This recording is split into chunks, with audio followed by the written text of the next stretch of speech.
Hello, രാവിലത്തെ കുളി അങ്ങനെ കഴിഞ്ഞു ഗൈസ്. അതിരാവിലെ എന്നൊന്നും പറയാൻ പറ്റില്ല, ഒരു 10:30-11 മണിയൊക്കെ ആവും. രാവിലത്തെ തിക്കും തിരക്കും പണിയൊക്കെ കഴിഞ്ഞ് വരുമ്പോൾ കുളിക്കാൻ വേണ്ടിയിട്ട് ഇത്രയും സമയമൊക്കെ ആവാറുണ്ട് കേട്ടോ. അങ്ങനത്തെ മുടിയൊക്കെ നന്നായി തോർത്തി മുടിയിലെ ചെട കളഞ്ഞുകൊണ്ടിരിക്കുകയാണ്. അധികം ചെട കളയാൻ ഞാൻ നിൽക്കാറില്ല, നിന്ന് വരുമ്പോൾ ഉള്ള മുടി മൊത്തം കയ്യിലിരിക്കും കേട്ടോ.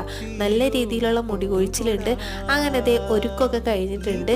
വലിയ രീതിയിലുള്ള ഒരുക്കമൊന്നുമല്ല, പൊട്ട് തൊട്ടു, ചന്ദനക്കുറി ഇട്ടു, സിന്ദൂരം തൊട്ട്, കണ്ണെഴുതി. കുളി കഴിഞ്ഞ് വരുമ്പോൾ തന്നെ നല്ല രീതിയിലുള്ള വിശപ്പാണ്. അപ്പോൾ കഴിക്കാൻ വേണ്ടിയിട്ട് ചോറ് എടുത്തിട്ടുണ്ട്. ചോറിൻ്റെ കൂടെ പയറുമെഴുക്ക് പുരട്ടിയും തൈരുമായിരുന്നു. അപ്പോഴത്തെ ടിവിയും കണ്ടുകൊണ്ട് ചോറ് കഴിച്ചുകൊണ്ടിരിക്കുകയാണ് കേട്ടോ. പ്രഗ്നൻ്റ് ആയതിനു ശേഷമാണ് എനിക്ക് ഈ കുളി കഴിഞ്ഞ് വരുമ്പോഴുള്ള വിശപ്പ്.